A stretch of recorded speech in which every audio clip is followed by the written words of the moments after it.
आज की क्लास में हम लोग शुरू करने वाले हैं अपने पास में अपना चैप्टर जिसका कि नाम है रिटर्न्स अंडर जीएसटी। जीएसटी के बारे में हमने देखा, आज तक पढ़ा जो भी, उसके अंदर किस तरीके से रिटर्न्स फाइल होती हैं ये हमारे को देखना होगा। और रिटर्न्स के बारे में आप जानें उससे पहले मैं चाहूँगा कि आप मेरे साथ में एक सेक्शन की लिस्ट बना लें। तो सेक्शन की लिस्ट बनाते हुए हमारे पास में सेक्शन 37 क्या कहता है, इनवर्ड सप्लाई के बारे में। आपकी इनवर्ड सप्लाई की स्टेटमेंट मांगता है, हाँ सॉरी इनवर्ड नहीं, आउटवर्ड सप्लाई। लिखा आउटवर्ड ही है, मैंने मुंह से इनवर्ड बोल दिया क्योंकि दिमाग में चल रहा था इनवर्ड। नेक्स्ट सेक्शन है सेक्शन 38। अच्छा खैर कोई बात नहीं। तो आउटवर्ड सप्लाई की स्टेटमेंट होती है हमारे पास में, जो कि हमें फाइल करनी होती है जीएसटीआर 1 में, जीएसटीआर 1 के अंदर। ठीक है, ये फॉर्म नंबर है इसका। सेक्शन 38 बोलता है, लिखिएगा मेरे साथ में, सेक्शन नंबर 38 जो है वो है इनवर्ड सप्लाई का, इनवर्ड सप्लाई का। और आज आपको कोशिश करूंगा कि कुछ चीज़ें डिक्टेट भी करूं और वो भी आप लोग लिखिएगा। मतलब मैं यहाँ सब कुछ नहीं लिख पाऊंगा, आप लोग लिखिएगा। तो लिखने में अपना ध्यान ज़्यादा देना और पहले से ही हाथों को ऐसे रब कर लो ताकि तुम्हारा एक फ्लो बन जाए। तो इनवर्ड सप्लाई स्टेटमेंट, अब आपको ये दिखाई दे रहा है इनवर्ड सप्लाई स्टेटमेंट, मैंने यहाँ पे लिखा और इसके अंदर मैंने लिख दिया जीएसटीआर 2 के अंदर। ठीक है, और सेक्शन 39 क्या बोलता है हमारे को, सेक्शन नंबर 39। तो ये सीक्वेंसली है, आप आउटवर्ड याद रखते हैं, इनवर्ड याद रखते हैं, पहले आउटवर्ड फिर इनवर्ड। आप सोच करके देखो, इनवर्ड की बात तो बाद में होगी, हालांकि पहले इनवर्ड सप्लाई ही होती है। लेकिन हम क्या कहते हैं, एक पर्सन जो कि जीएसटी के अंदर लायबल है टैक्स पे करने के लिए, पहले वो अपने आउटवर्ड को देखेगा, बाद में तो आईटीसी क्लेम करेगा ना।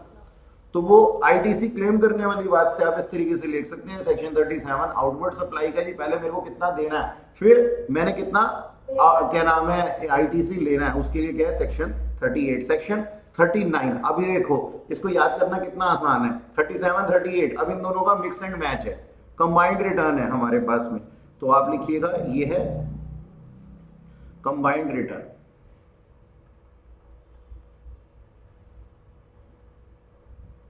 कंबाइंड रिटर्न जो कि होती है हमारे पास में जीएसटीआर, फॉर्म नंबर भी आपको याद करने 3 और 3B में। ठीक है जी, ओके। और जीएसटी CMP 04 एक्सेट्रा। अभी थोड़ी देर में इसके बारे में ज्ञान हो जाएगा आपका कि ये क्या होते हैं। अच्छा, 3 सेक्शन हो गए हमारे पास में। अब सेक्शन नंबर 40 फर्स्ट रिटर्न का है, फर्स्ट रिटर्न का है। ठीक है जी, फर्स्ट रिटर्न का है। और सेक्शन नंबर 41 ऑनलाइन में जो है वो देखेंगे। अच्छा खैर चलिए कोई बात नहीं। सेक्शन 41 जो है वो है प्रोविजनल आईटीसी का।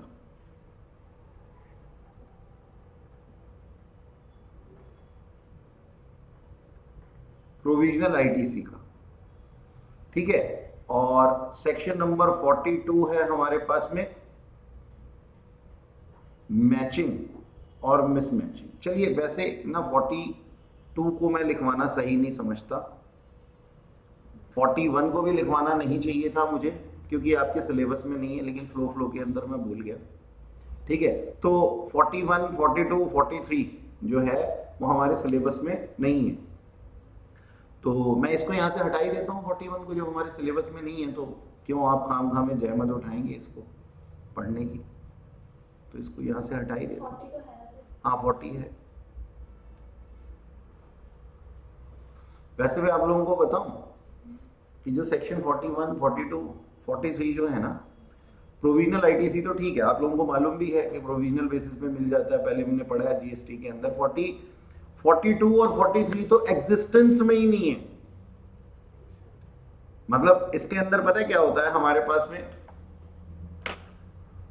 मैचिंग मैकेनिज्म के अंदर ये चीजें आती हैं। मैचिंग मैकेनिज्म के अंदर क्या होता है कि जैसे आपका, अभी मैं आपको प्रोसेस बताऊंगा, थोड़ी थोड़ी आपको समझ में आएगी चीजें, कि मान लो हम अलग अलग फॉर्म दे रहे हैं। आप क्या है, आप रिसिपिएंट है, मैं सप्लायर हूं।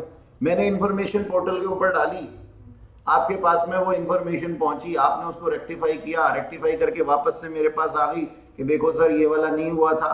फिर मैं वापस पोर्टल पे गया, तो हम आपस में खेल रहे हैं कि मेरी जो क्या नाम है रिपोर्ट मैंने जीएसटीआर 1 के अंदर डाली है, वो आपको सेंड की जाएगी कि हाँ भाई देखो ये इंसान ने ये क्या नाम में किया है, और उसके बाद में वो तुम वहां पे पोर्टल पे जाते हो। मतलब हम लोग बारी बारी काम करते हैं और डेट्स के हिसाब से भी काम करते हैं, वो भी आपको थोड़ी देर में पता लगेगा। अगर ये मैचिंग मैकेनिज्म आ जाए तो जैसे आपकी टैली एक सॉफ्टवेयर होता है ना, जिसके अंदर आप एक एंट्री करते हैं और ऑटोमेटिकली दूसरे अकाउंट में एंट्री हो जाती है, डबल एंट्री करने की जरूरत नहीं पड़ती है आपको। बैलेंस शीट तक अपने आप क्या नाम है में वहां पे वो अपने आप चला जाता है इफेक्ट, और उसकी लिक्विडिटी रेशियोज तक अपने आप बन जाती हैं, कुछ भी नहीं करना पड़ता, सब कुछ ऑटोमेटेड फॉर्म में होता है। ये सेक्शन वही सेक्शन है जिस दिन एप्लीकेबल हो गए, जिस दिन एप्लीकेबल हो गए आप लोगों को कुछ नहीं करना, बस फिर तो ये बताएगा वो या तो रेल में या तो जेल में, यानी कि आपका मैचिंग हो रहा है या नहीं हो रहा। मैचिंग मैकेनिज्म को अभी तक एग्जिस्टेंस में ही नहीं लाया गया, हालांकि इसके प्रोविजन बनाए हुए, डंप पड़े हुए हैं। अब सरकार क्या चाहती है, क्यों नहीं लेकर के आ रही है, इस बात पे चर्चा नहीं करनी चाहिए हमारे को, क्योंकि उनके नाम से भी काफी बड़ी बड़ी मछलियां बैठी हुई हैं ना। अच्छा खैर कोई बात नहीं। तो सेक्शन नंबर 44 है हमारे पास में, ये लिखना बेटा एनुअल रिटर्न का है।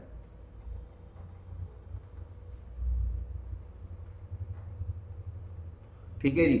45 फाइनल रिटर्न का है।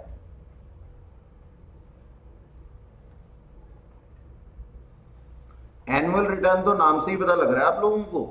फाइनल रिटर्न के बारे में कोई गेस करेगा? एनुअल में कुछ गलती हुई तो उसके बाद फाइनल? नहीं जी, एनुअल में कुछ गलतियां हुई और फाइनल में हम चले गए, ऐसा कुछ नहीं है।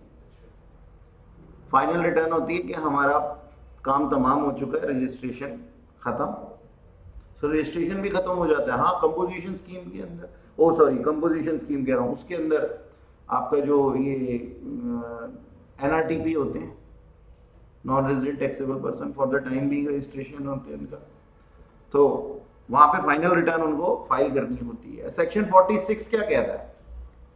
सेक्शन नंबर 46 देखो लाइन से लगे हुए हैं ये, मेरे हिसाब से तुम्हारे को कोई दिक्कत होनी नहीं चाहिए, नोटिस का है। सेक्शन नंबर 47 लेट फी का है, होनी चाहिए ना, लेट फी भी होनी चाहिए। और सेक्शन नंबर 48 आपके जीएसटी प्रैक्टिशनर का है।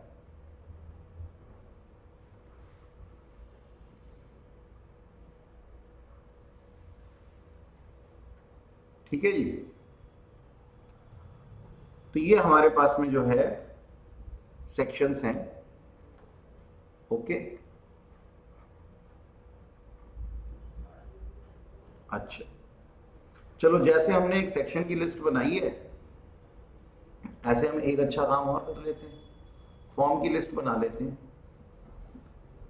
ठीक है, तो ऊपर अपने पास में हेडिंग लिखना फॉर्म लिस्ट।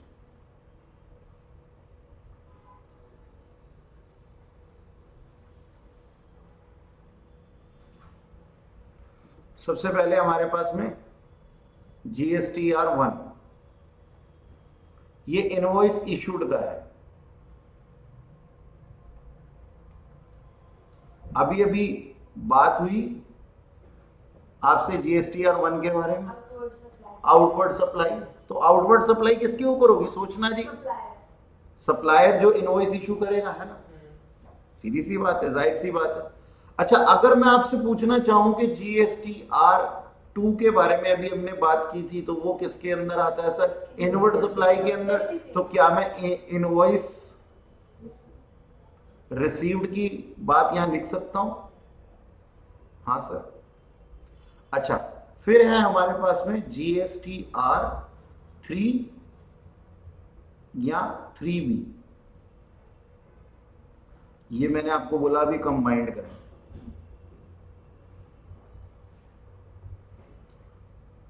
GSTR 4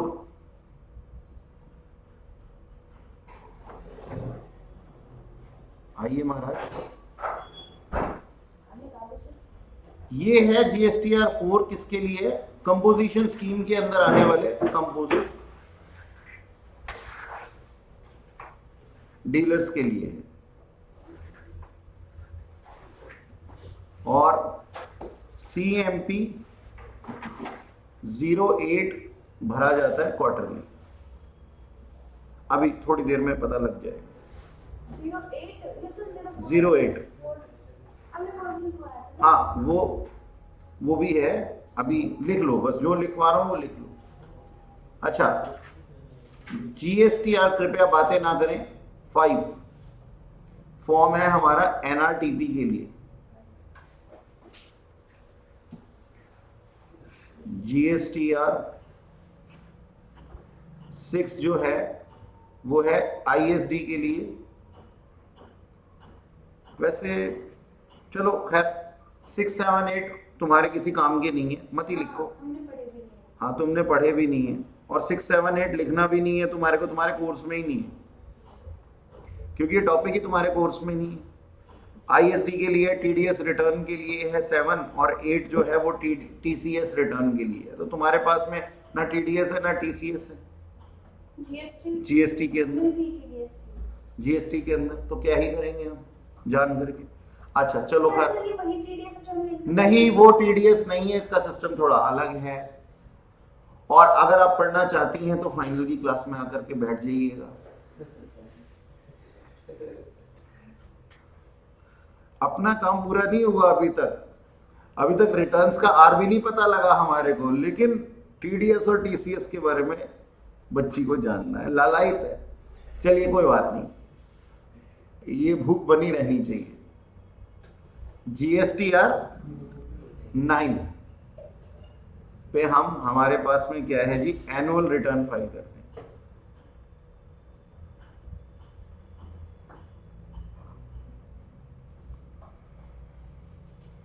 ठीक है जी, रेगुलर स्कीम में।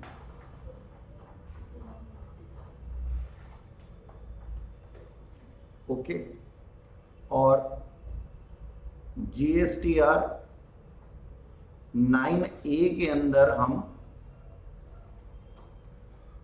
एनुअल रिटर्न ही फाइल करते हैं। कोई गेस? हाँ सर, ये जो पहले अपनी फाइनल रिटर्न फाइल करते हैं, कंपोजिशन कंपोजिशन का दिया है ना। कंपोजिशन स्कीम के अंदर कंपोजिशन रिटर्न होती है। अरे फॉर्म नंबर बता रहा हूं ना। 9 किसके लिए है जी? एनुअल रिटर्न नॉर्मल वाले के लिए। और एक कंपोजिशन स्कीम के अंदर आ रहा है, वो भी एनुअल रिटर्न फाइल करेगा ना, वो 9A में करेगा। 9B में कौन आएगा जी? GSTR 9B। हाँ जी, सुनो, एनुअल TCS फिर हमारे पास में आ जाता है, ये भी काम का नहीं, हटा दो इसको 9B को। ठीक है, 9C का कर लेते हैं, एनुअल रिकंसिलेशन।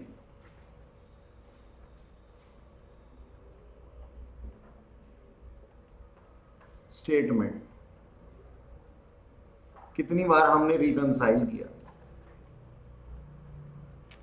और GSTR 10 में फाइनल रिटर्न,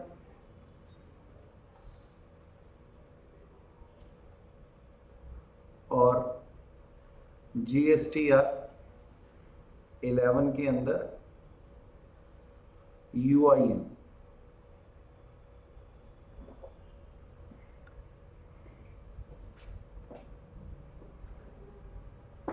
ठीक है, ये था हमारे पास में।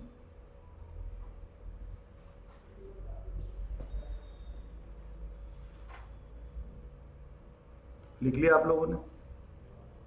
इसको ठीक से लिख लीजिए। चले जी, चले आगे, जल्दी से नोट करो फटाफट से। चलिए आप कराइए, मैं सीटीपी के लिए तो बताया कि ये कौन सा फॉर्म होगा सीटीपी? मेरा दोस्त ही काम आ रहा है। सीटीपी के लिए इनवॉइस इशूड सबसे पहले जीएसटीआर 1, कैजुअल टैक्सेबल पर्सन। अच्छा, तुम्हारे को इसकी याद इसलिए आ गई क्योंकि तुमने एनआरटीपी देखा। एनआरटीपी का जुड़वा भाई जो है ना वो यहीं पे ही है, इंक्लूडिंग सीटीपी। मतलब सीटीपी के लिए यही है, कैजुअल टैक्सेबल पर्सन के लिए यही है। और ये आईटीसी तो लेता ही नहीं। हाँ तो क्या हो गया फिर? सिस्टम को जानेंगे ना, अभी तो हमने सिर्फ फॉर्म ही देखा। ठीक है, अभी मैं इसको यहाँ से हटा दिया, वैसे मैंने लिख दिया including CP, casual taxable person, CTP. चलें आगे यार, क्यों देर कर रहे हो? हाँ, ठीक है, थैंक यू। चलो अच्छा, अब देखो ध्यान से समझना, जरा सीन समझना, तुम्हारे को अच्छा लगेगा ये सीन समझ करके कि होता क्या है हमारे पास में। देखो सबसे पहले ना हमारे पास में एक होता है हमारा प्यारा अपना राज दुलारा सप्लायर, है ना? तुम सब जानते हो इसको, सप्लायर भैया। तो सप्लायर भैया ना क्या करते हैं, पहुंचते हैं कहां पे? ये तो गलत हुआ।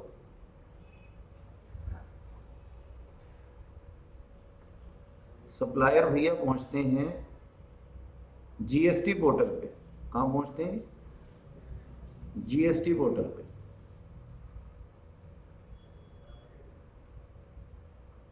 ठीक है जी। और क्या कहते हैं? कहते हैं मैं ना अपनी जीएसटी R1 सेंड करने वाला हूं।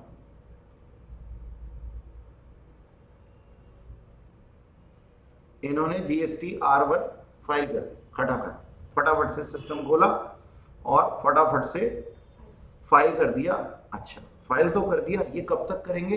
Bye 11th of next month. Sir ये क्या मतलब हुआ? मतलब वो क्या करेगा, अपने जितने भी उसने आउटवर्ड सप्लाई की है, देखो जीएसटीआर 1 किसके लिए था? आउटवर्ड सप्लाई के लिए। तो जितनी भी उसने आउटवर्ड सप्लाई की है वो तो क्या करता रहता होगा, वो उसको अपने पोर्टल के ऊपर डालता रहता होगा। तो ये बाय 11th का क्या मतलब है? Bye 11th of next month, यानी कि कहते हैं हम, तुम कितनी बार भी, एक होता है ना, तुम क्या करते हो अपने मोबाइल के अंदर कोई एप्लीकेशन खोलते हो, कोई प्रोग्राम खोलते हो, लेकिन वो प्रोग्राम ना पूरा नहीं हो पाता, बीच में ना मम्मी बेल बजा देती है कि नालायक पढ़ भी रहे, तो तुम क्या करते हो? होम बटन को दबा देते हो फॉर द टाइम भी, कहते हो यार इसके बाद में दोबारा से कंटिन्यू कर लूंगा। तो जो बिल उसने आउटवर्ड सप्लाई का इशू किया है 1 तारीख को, क्या 2 तारीख को नहीं करेगा? क्या 3 को नहीं करेगा? तो ये मान लो कि अभी वो गेम खेल रहा है, उसने पूरे महीने जितनी भी गेम खेली, उसने जितनी भी आउटवर्ड सप्लाई की, उसके वो रिटर्न फाइल करेगा। यहां पे ये ना अपने बॉक्सेस के अंदर ये डालता रहेगा सारे इनवॉइसेस, लेकिन सबमिट का बटन कब दबाना है? इसको कब तक दबाना है? नेक्स्ट मंथ की 11 से पहले सबमिट का बटन दबा देना। बात समझ में आ गई? ठीक है ना? अच्छा, आसान भाषा में सीखेंगे कि होता क्या है। अब चलो 11th ऑफ मई के अंदर इसने 11th ऑफ मई तक, 11th मई क्या कह रहा हूं, मतलब मई में इसलिए बोल रहा हूं कि मैं अप्रैल को बेस मान करके चल रहा हूं कि अप्रैल किया तो अगली मई, तो क्या मैं इसको लिख भी देता हूं मई 11, लेकिन ये मई 11 जो है अप्रैल के मंथ को बेस मान करके काम कर रहा हूं मैं, ऐसा समझो। ये नहीं है कि 11 मई एक ही बार होनी है जीएसटीआर 1, नहीं, हर महीने होगी जी, हर महीने सेल करेंगे, रोज सेल करते हैं हम तो। अच्छा, ठीक है सर, बात समझ में आ गई, यहां तक कोई दिक्कत तो नहीं? अच्छा सर, अब ना क्या होगा, जीएसटी पोर्टल पे जैसे ही इसने सप्लायर ने लिखा, तो यहां पे ना एक और बंदा बैठा हुआ था जिसका की नाम था रिसिपिएंट।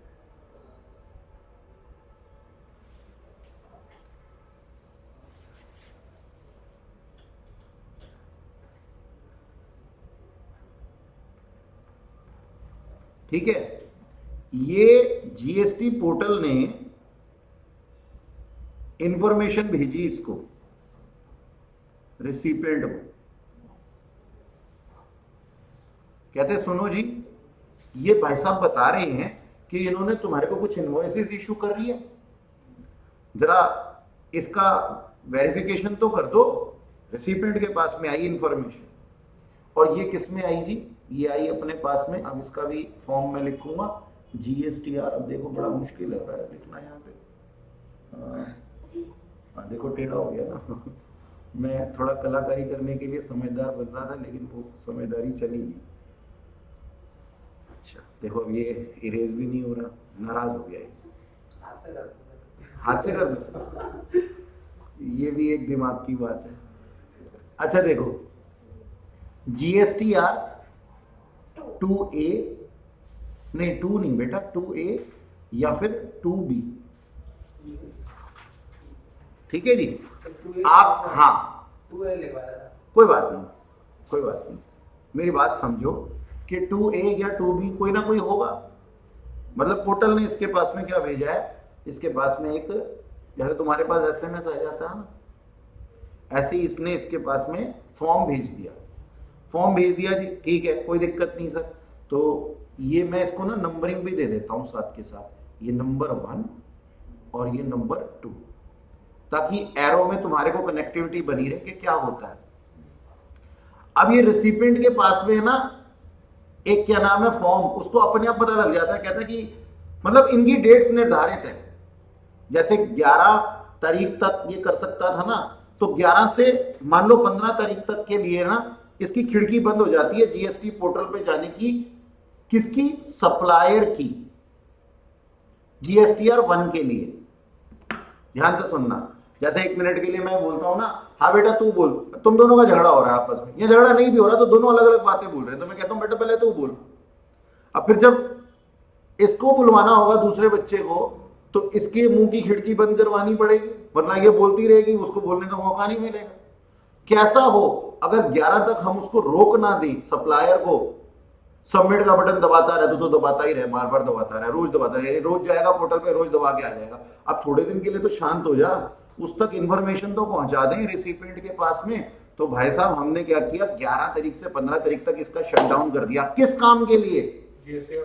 GSTR 1 के लिए, 2 के लिए नहीं, 2 के लिए नहीं सर, 2 तो इस साल बनता ही नहीं है। अरे क्यों नहीं बनता? ये तो कहना, ये भी तो किसी का वो रहा होगा ना, रिसिपेंट रहा होगा ना। तो एज अ सप्लायर इसका मुंह हमने चुप कर दिया, चुप, बिल्कुल शांत, कुछ दिनों के लिए चुप करके बैठ। अब हम इंफॉर्मेशन भेज रहे हैं तेरी किसके पास में? रिसिपेंट के पास में। ओके सर, हमने रिसिपेंट के पास में भेज दी। अब यहां से ना रिसिपेंट भाई साहब GST पोर्टल में पहुंचे, GST पोर्टल पे पहुंचे, और ये पहुंचने का एरो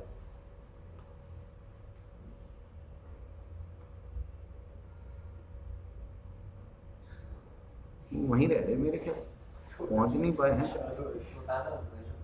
ये थोड़ा सा ना मेरे को लग रहा है कि इस लैपटॉप में थोड़ी दिक्कत आ रही है। हाँ नया तो है। देखो बस यही होता है कि तुम्हारी ना यही एक आदत है कि एक बेचारा अपना काम नहीं कर पा रहा और तुम उसके ऊपर ना हंस रहे हो। तुम नालायक लोग हो, तुम किसी की हेल्प तो कर सकते नहीं, बस तुम मजाक कर सकते हो। अच्छा देखो ये किसके लिए बना रहा हूं मैं? तुम्हारे लिए तो बना रहा हूं ताकि तुम्हारे को सिस्टम समझ में आए। अभी मैं रिटर्न्स पढ़ाने लग जाऊंगा ना, लिखवाने लग जाऊंगा, तोते उड़ जाएंगे तुम्हारे, इसलिए सुनो मेरी बात ध्यान से। तो ये भाई साहब पहुंचे किसके? GST पोर्टल के ऊपर। अब ये क्या खोलेंगे जी?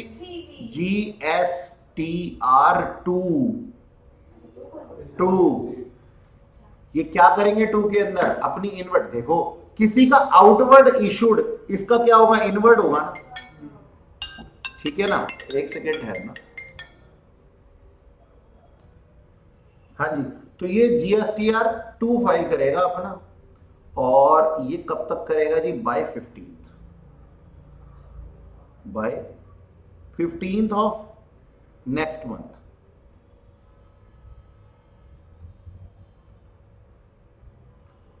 अच्छा ये इसके अंदर करेगा क्या? इसके पास में मैसेज आया 2A और 2B के अंदर, एज द केस में बी। तो ये पहुंचा कॉमन पोर्टल GST पोर्टल के ऊपर, और GSTR 2 अपना फॉर्म खोला, और ये GSTR 2 कब तक इसके लिए अवेलेबल था? तो मैंने क्या बोला, by 15th of next month. 15th of next month को मैं 15 मई लिख दूं, यहाँ पे कोई दिक्कत तो नहीं है ना? क्योंकि मेरे एग्जाम्पल के अंदर क्या चल रहा है, अप्रैल चल रहा है। ठीक है जी, ओके। अब ना ये देखेगा, कहता है सुनो जी, अब ये ना भाई साहब सप्लायर, ये मैडम सप्लायर है, ये दूसरी वाली मैडम है ना रिसिपेंट है। या मान लो मैं सप्लायर हूं, तुम रिसिपेंट हो, मैंने ना सारे बिल तुम्हारे अपलोड कर दिए। अच्छा, सारे इनवॉइस जितने भी लोगों को मैंने इशू किया, मैंने इनको भी किया, उनको भी किया, उनको भी किया, उनको भी किया, सारे के सारे आ गए वहां पे। ठीक है। अच्छा, अब इसके पास में है ना इंफॉर्मेशन गई, इसने मुझसे है ना, एक ये बच्ची ने 2 बारी परचेज की थी और मैंने इसका एक ही इनवॉइस जो था पोर्टल पे डाला था। बात समझ रहे हो?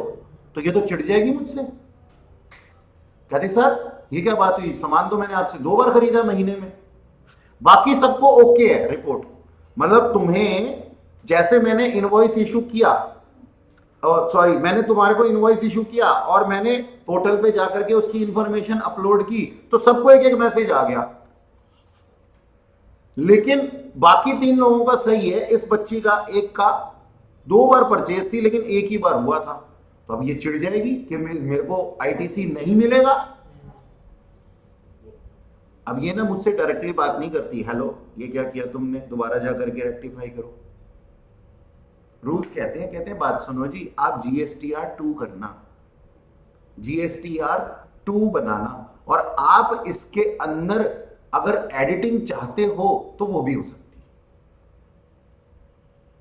मतलब अगर आपको कोई करेक्शन करना है ना as a recipient, not as a supplier, then GSTR 2 is available for you. यानी कि अगर आपको ऐसा लगता है, वहां पे ऑप्शन होता है, कभी पोर्टल खोल करके देखना, वहां पे ऑप्शन होता है, वो कहता जी आपके नाम पे ये क्या नाम है, इनवॉइस इशू हुआ है, कहते हैं हाँ, क्या इसके अलावा भी हुए हैं, या फिर क्या ये इनवॉइस जो इशू हुआ है जितने का दिखाया जा रहा है उतने का नहीं है, या फिर इसके अंदर कोई भी चेंजेस आप करना चाहते हैं, तो एडिटिंग करने का अधिकार आपके पास में है एज अ रिसिपिएंट। बात समझ में आई? ठीक है सर, तो आपने कर दिया। अब आप क्या कर रहे हैं जी इसके अंदर, अब जरा अलग सर पर ये सप्लायर नेक्स्ट मंथ भी तो सुनो ना, सुनो तो सही, भावुक क्यों होते हो? नेक्स्ट मंथ पे क्यों जा रही है वो? अभी करेंगे ना नेक्स्ट मंथ भी, एडिटिंग करें, एडिटिंग GSTR 2A में। उसके पास मैसेज किससे आया था? 2A और 2B से आया था ना। ये GSTR 2 अपनी इनवर्ट सप्लाई का फाइल करने गया था, एडिटिंग, कहता है मेरे को पसंद, अगर मान लो पसंद आ गया, अच्छा तुम लोग क्या करोगे? तुम लोग कह दोगे ओके, बाकी सब लोग कह देंगे ओके। एक को पसंद नहीं आ रही बात, तो कहता हाँ मेरे को कंप्लेंट करने का है। अच्छा, अब तुम सोचो प्रोसेस में क्या होता है। जैसे अगर सरकारी काम चल रहे होते हैं, तो अगर इसके ऊपर आपने क्वेश्चन अराइज कर दिया है 2A के अंदर, तो वापस से किसके पास आ जाएगा? सप्लायर के पास आ जाए। लॉजिकल है ना? तो यहां से है ना, ये घूम करके ये GST पोर्टल से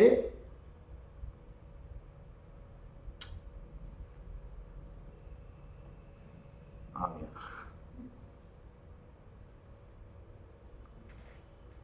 ये लेकिन गंदा गंदा सा है, कोई बात नहीं।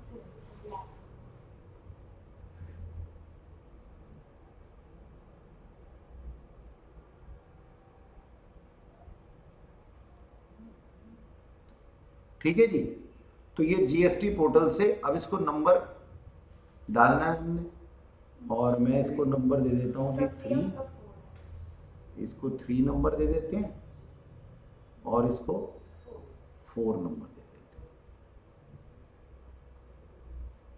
ठीक है, और ये अब जो मैसेज आया है वो GSTR, देखो इसका 1 चल रहा था ना, 1, हाँ तो इसका है 1A।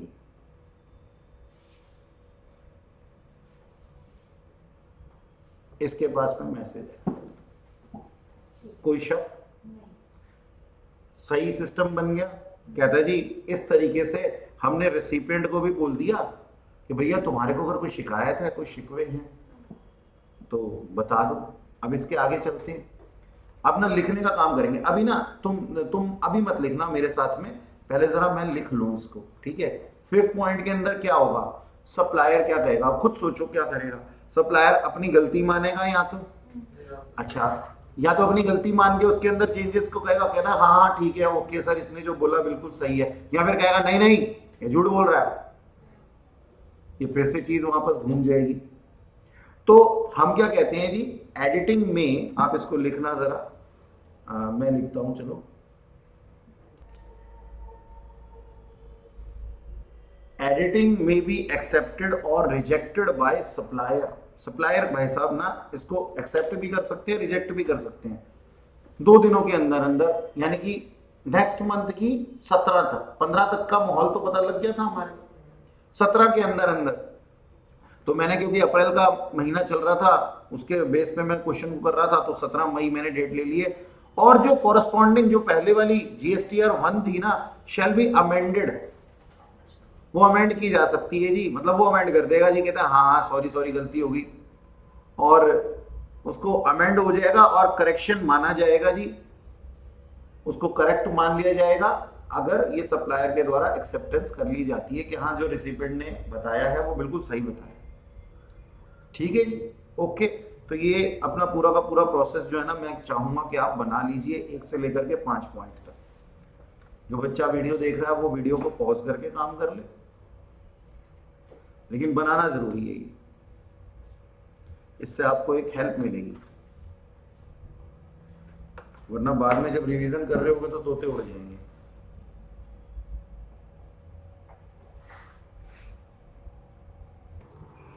हाँ जी, तो ये हमने ना एक सिस्टम बनाना है अपने पास में ना, इस तरीके से सिस्टम बना लेते हैं, और ये हमारे जो नोट्स है ना हमारे को दिखाई देंगे, हमारे को इजी बनाएंगे चीजों को, कब, जब हम रिवीजन कर रहे होंगे। तो हर पर्सन जो कि सप्लायर है, every person who is a supplier, यहां पे मैं लिख देता हूं कभी तुम भावुक हो जाओ, सप्लायर।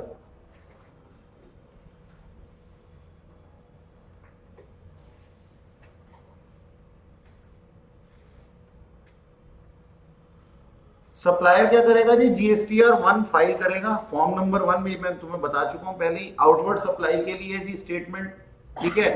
और इसकी फ्रीक्वेंसी क्या, हर महीने करेगा, यानी कि अप्रैल वाली मई में करेगा, मई वाली जून में करेगा, ठीक है। और कब तक करेगा जी, ये करेगा 11 तारीख तक। अब यहाँ पे 13 भी लिखा हुआ है, वो 13 का रेलेवेंस थोड़ी देर में समझ में आ जाएगा। और ये इसकी जो विंडो है ये बंद हो जाएगी कब, 11 के बाद में, 11 से 15 तक इसकी विंडो बंद हो जाएगी। क्यों, क्योंकि किसकी खुल जाएगी, रिसिपेंट की विंडो खुल जाएगी।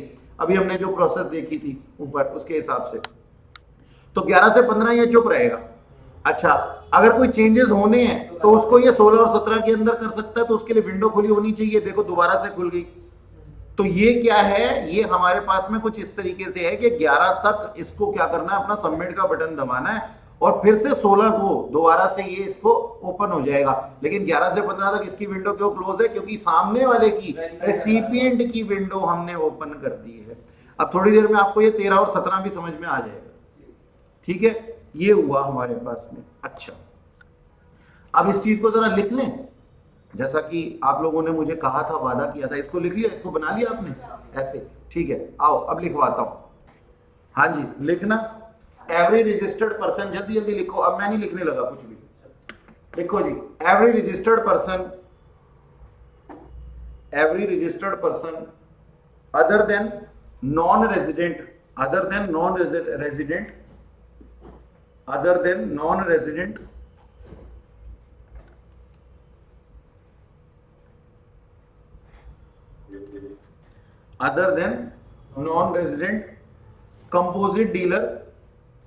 composite dealer, ISD, input service distributor, ISD, TDS deductor, TCS collector, ठीक है। TDS डिडक्टर और TCS कलेक्टर, है ना, यही हुआ है ना। तो हमने क्या बोला जी, एवरी रजिस्टर्ड पर्सन, कोई भी रजिस्टर्ड पर्सन। अब यहां पे लिखूं क्या इस चीज को, बात तो समझ में आ रही होगी ना। हर रजिस्टर्ड पर्सन, लेकिन कौन नहीं है इसके अंदर? जो ये लोग मैंने तुम्हें बताए, ये लोग नहीं है। ओके सर, ठीक है। अब ये क्या करेगा? अगले लाइन में लिखो, पॉइंट वाइज लिखो इसको, ठीक है। अगली लाइन में लिखो shall furnished details of outward, shall furnished details of outward supplies, shall furnished details of outward supply in form, कौन सा फॉर्म है भाई? GSTR 1, in form GSTR 1 for a period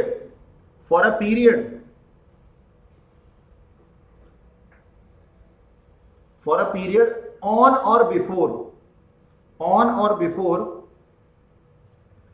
10th of next month, 10th of next month। Sir आपने तो 11 लिखवाया है।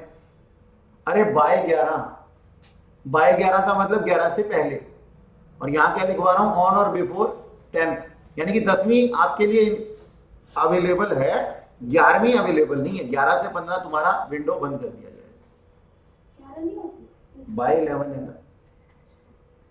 अच्छा जी, आगे चलते हैं, ठीक है। तो ये लिखा आपने, ठीक है जी, before 10th of next month and such details. अब अगली लाइन में लिखना and such details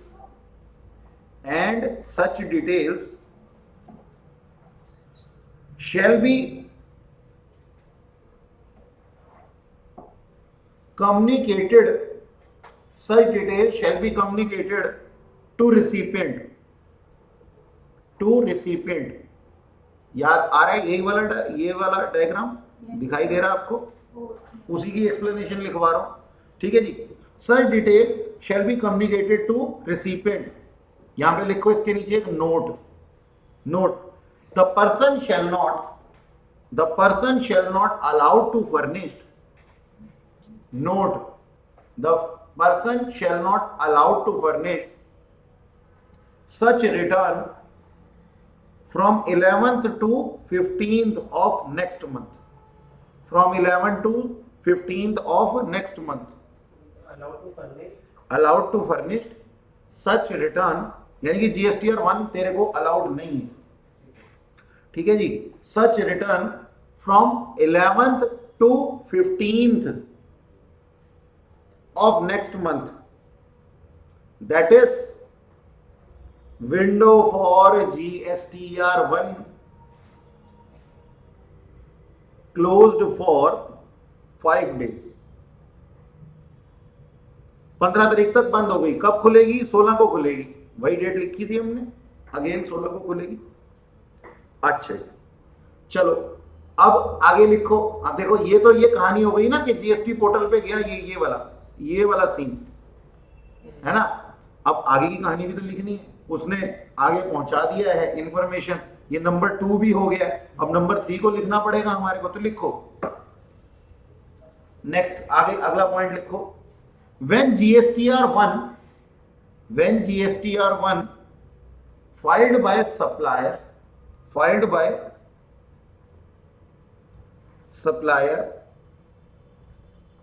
it is communicated to recipient, कौन से में भाई, कौन से फॉर्म में? GSTR 2A नालायक, 2A, ठीक है। ओब्लिक 2 भी मैंने तुम्हें लिखवाया है, लेकिन कोई बात नहीं, तुम यहां पे 2A ही लिख लो, ठीक है, ज्यादा परेशान होने की जरूरत नहीं।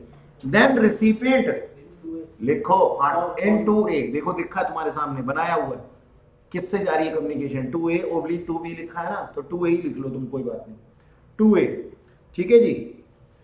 Then recipient file GSTR 2 under section 38, then recipient filed GSTR 2 under section 38, within bracket लिखना, recipient may add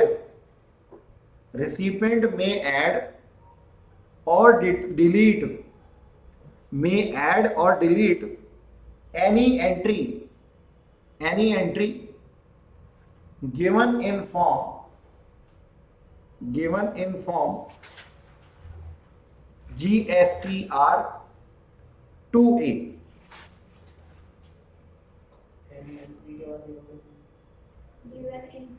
given in form GSTR 2A, यानी कि 2A में उसके पास इंफॉर्मेशन आई थी ना, उसको अमेंड कर सकता है। ठीक है जी, अमेंड कर दिया उसने।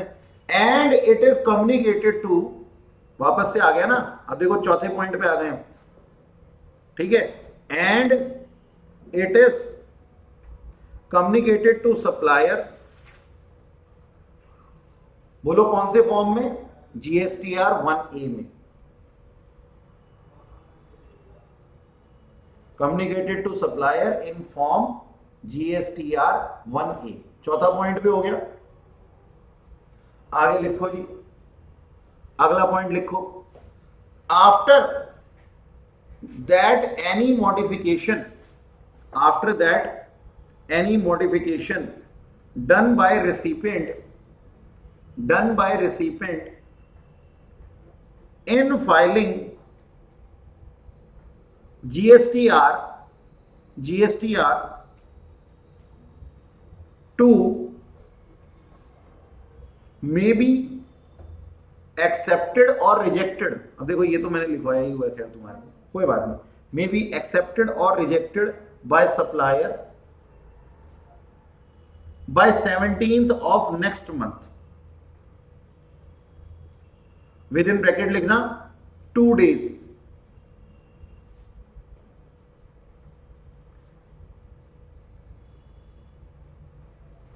and corresponding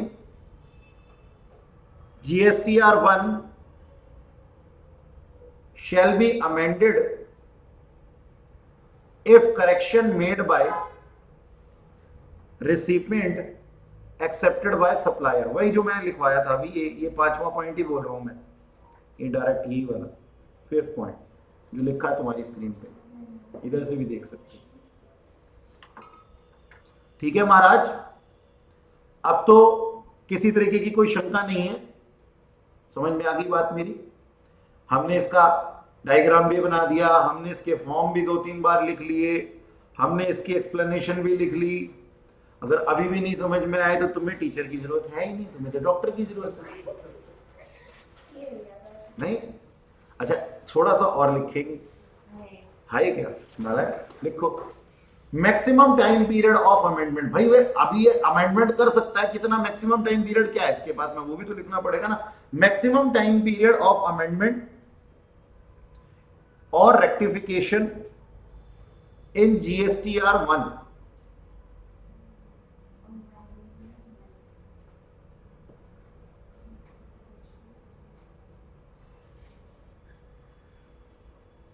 is,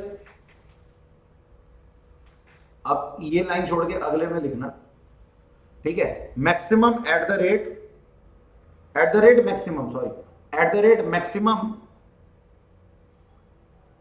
bye the date of filing next year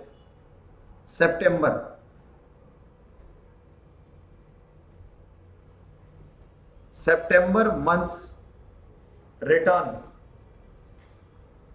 or filing annual return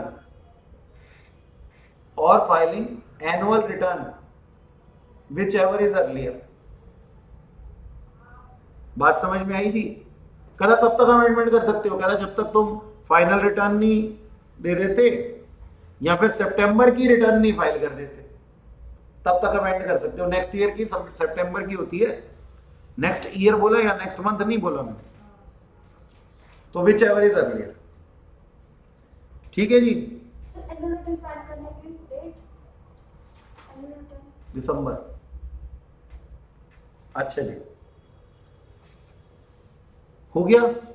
एक नोट इसके अंदर भी लिख लो, वैसे ये चीजें आगे आएंगी लेकिन कोई बात नहीं, जितना लिखेंगे उतना बढ़िया लगेगा। लिखो जरा एक नोट इसके अंदर भी, any registered person who has furnished GSTR 1 for any tax period, मतलब किसी भी मंथली हो सकती है ना, for any tax period which remain unmatched,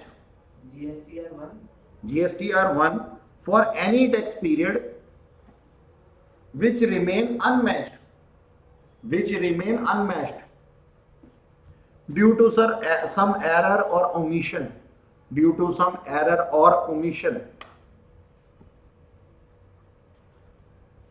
which leads to a case of short payment,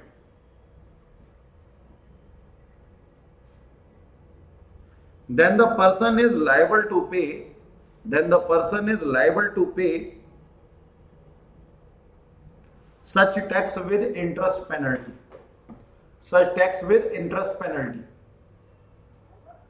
इसका मतलब समझ में आया? कहता कोई एरर और ओमिशन थे और इसकी वजह से शॉर्टेज ऑफ टैक्स था, तो तुम्हारे ऊपर इंटरेस्ट पेनल्टी और टैक्स दोनों देना पड़ जाएगा तुम्हारे। ठीक, अब ये एक काम करो, मन की आंखों से ये जितना भी लिखा हुआ है ना पूरा का पूरा पढ़ लो, फिर मैं आगे करवाऊं। हाँ जी, नेक्स्ट लिखना। अच्छा, ऊपर जरा उसको ठीक कर लेना, अगर तुमने कॉपी में यहाँ पे 1 मंथ लिखा था ना फ्रीक्वेंसी, इसको मंथली कर लो, उसका मतलब सेम ही है। बाय 11th/13th यहाँ पे ऑफ नेक्स्ट मंथ कर लो। वैसे तो मैंने समझाया तुम्हें, ऑफ नेक्स्ट मंथ ही है, तुम्हें पता है। अच्छा चलो, अब GSTR2 हमने बोला, ये कौन करेगा? सारे person including casual taxable person, जो कि क्या हो सकता है जी? रिसिपिएंट हो सकता है। तो डिट्टो का साइन लगा दिया मैंने और यहां पे लिख देता हूं रिसिपिएंट।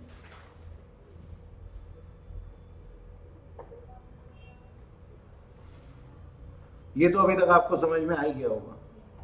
अदर देन दैट वो जो हमने बोला था वो मैं अभी लिखवा देता हूं आपको, ठीक है। GSTR2 के अंदर इनवर्ड सप्लाई स्टेटमेंट देगा, एज अ रेसिपिएंट देगा ना वो। अब तुम ये कहोगे एक ही पर्सन सर दोनों हो सकता है, रेसिपिएंट भी हो सकता है और सप्लायर भी हो सकता है, तो हाँ बिल्कुल सही है। सप्लायर की तरह से वो GSTR1 फाइल करता है और रेसिपिएंट की तरह से वो GSTR2 करता है। इनवर्ड सप्लाई स्टेटमेंट है, मंथली बेसिस पे 11 से 15 तक इसकी विंडो ओपन होती है। अभी बताया मैंने कि वो क्या क्या करता है इसके अंदर। अगर एडिटिंग करवानी होगी तो करवा लेगा, वरना एक्सेप्ट कर देगा। तो वही सब चीजें लिखी हुई है, ठीक है जी। तो अब इसके नीचे लिखो, मतलब चाहे आप इसके नीचे लिख लो, चाहे आप अलग पेज पे लिख लो, जो लिखवा रहा हूं उसको लिखो। ऊपर हेडिंग डालना section 38, furnishing details of inward supply,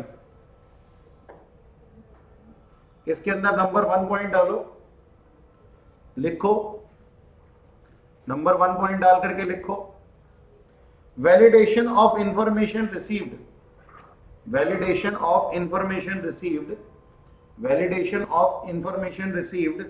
in form GSTR 2A। भाई वो उसको वैलिडेट करता है ना, जो उसके पास में इंफॉर्मेशन आई है 2A से, डिपार्टमेंट से, ठीक है जी, 2A फॉर्म में। तो इसकी वैलिडेशन करेगा कि हाँ भाई बताओ ये वैलिडेट है या नहीं है। अब इसी के अंदर पॉइंट लिखना, इसके अंदर सब पॉइंट लिखो और ऐसा लिखो, every registered person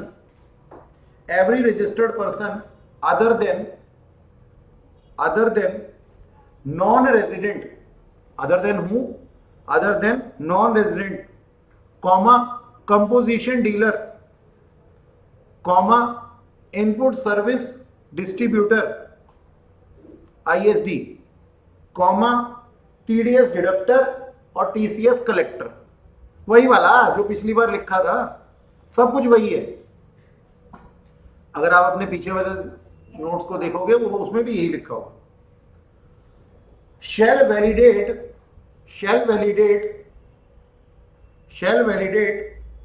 verify comma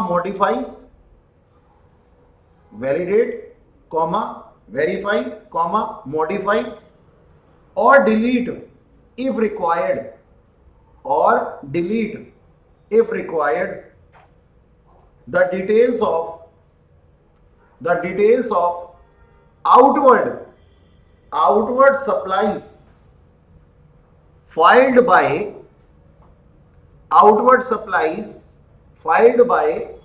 whom? By supplier in GSTR 1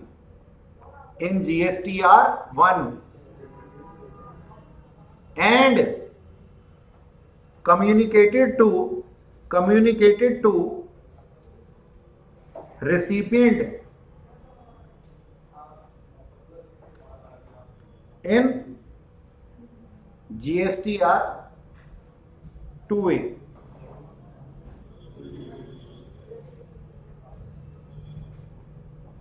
ठीक है जी। तो उसने क्या कर दिया, उसको वेरीफाई भी कर सकता है, मॉडिफाई भी कर सकता है, कैंसिल यानी कि डिलीशन भी कर सकता है। किस फॉर्म पे कर सकता है? ऊपर देखो, ऊपर ये देखो, ये रहा GSTR 2A जो क्या नाम के अंदर कम्युनिकेट कर सकता है, जो कि उसके पास में कम्युनिकेशन आया था किससे? 1 क्या नाम है 2A से। 2A से 1A में तो जाएगा। हाँ तो 1A में तो वो कम्युनिकेट कर रहा है ना, उसके पास कहां से आया था कम्युनिकेशन आया था 2A से, मतलब उसके अंदर चेंजेस कर सकता है जिससे कि कम्युनिकेशन आया था 2A से, कम्युनिकेशन आया था ना। और 2A का आने का कारण क्या था जी? GSTR 1 जो कि फाइल किया था किसने? सप्लायर। ये लिखा। अच्छा जी, आगे लिखो जी। After this filing of GSTR 2 by recipient, such recipient shall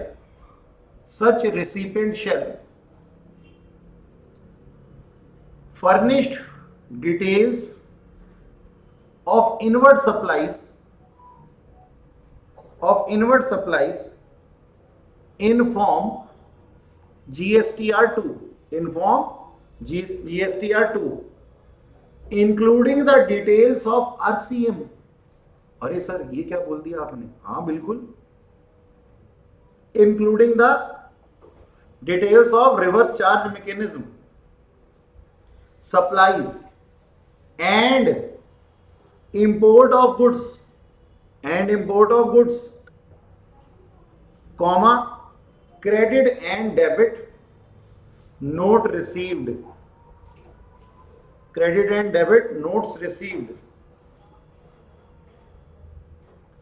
after 10th day but before 15th day of next month। मजा आया? नहीं आया? काम बढ़ गया? अरे क्या बात कर दी तुमने, तुम्हें समझ ना आए तो मैं पढ़ाना छोड़ दूंगा। अभी लिखवाया है मैंने। देखो कई चीजें ना तुम ना असल में ध्यान लगाते हो सिर्फ लिखने में, सर क्या बोल रहे फटाफट से लिख लेता हूँ, कभी उसको ना दिमाग में सोचा भी करो कि बोल क्या, पीछे छूट जाएंगे। अच्छा देखो मेरी बात सुनो। मेरे बच्चे, मेरे प्यारे बच्चे बड़े परेशान हो जाते हैं कभी कभी। देखो मैं समझाता हूँ तुम्हारे को। अभी देखो क्या होता है कि ना सर आपने ना हमारे साथ ना चीटिंग कर दी है कि आपने लिखवाया, बनाया तो था डायग्राम में सब कुछ नहीं बनाया जा सकता। डायग्राम होता है गूगल आंटी की तरह से, ऊपर से दिखाएगा आपको, घर के अंदर कुकर में क्या चढ़ा हुआ वो थोड़ी ना दिखा सकता है ना, कि राजमा बन रहे हैं या छोले बन रहे हैं, वो थोड़ी ना दिखाएगा वो। तो देखो समझो और समझने की कोशिश करो कि क्या हो रहा है यहां पे। ये भाई साहब अभी मैंने आप लोगों को क्या बताया कि इनके पास में इन्होंने GSTR 2 जो था वो फाइल करना था। अब GSTR 2 फाइल कर लिया, मान लो इसका एक सेकंड के लिए कोई झगड़ा नहीं है, क्योंकि झगड़े वाली बातें तो हम समझ चुके हैं ना कि झगड़ा होगा तो वो उसके बाद में वापस से क्या नाम है कम्युनिकेट करेगा। तो मैं इस वाली बच्ची की बात नहीं कर रहा, मैं बाकी लोगों की बात कर रहा हूं जिनको कि मैंने एज अ सप्लायर GSTR 1 के अंदर इंटीमेट करवाया था और वो बिल्कुल सही है, वो खुश है, वो कह रहे हैं हाँ ठीक है, जो उन्होंने इंफॉर्मेशन दी है ओके है। लेकिन एक बात बताना,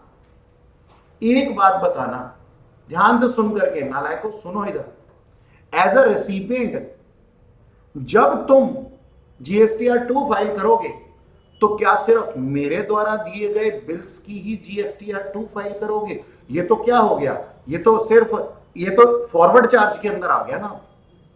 व्हाट अबाउट रिवर्स चार्ज, जिसमें कि तुमने किसी और सप्लायर से, मुझसे नहीं, किसी और सप्लायर से सप्लाई ली थी और टैक्स दिया था आरसीएम के अंदर, उसका भी तो इनपुट टैक्स क्रेडिट, वो जीएसटीआर 2 के अंदर नहीं आना चाहिए क्या? कोई चीज तुमने इंपोर्ट की थी, बाहर वाले पर्सन को टैक्स नहीं दे दिया था तुमने, उसका भी तो लेना है तुमने क्रेडिट। अच्छा और सुनो, किसी के साथ में, हाँ ऑब्वियसली तुम ही डालोगे और कौन डालेगा। अच्छा सुनो, और किसी के साथ में तुमने सप्लायर के साथ में कुछ भी किया था, याद है टैक्स इनवॉइसेस के अंदर मैंने डेबिट नोट और क्रेडिट नोट पढ़ाया था कि अगर लाइबिलिटी बढ़ जाती है या घट जाती है डेबिट नोट, और मैं नहीं जानना चाहता कि क्या होता है, डेबिट नोट और क्रेडिट नोट होता है। अब डेबिट नोट और क्रेडिट नोट की जानकारी भी तो तुम ही दोगे, इशू तो तुम्हारे को किए गए।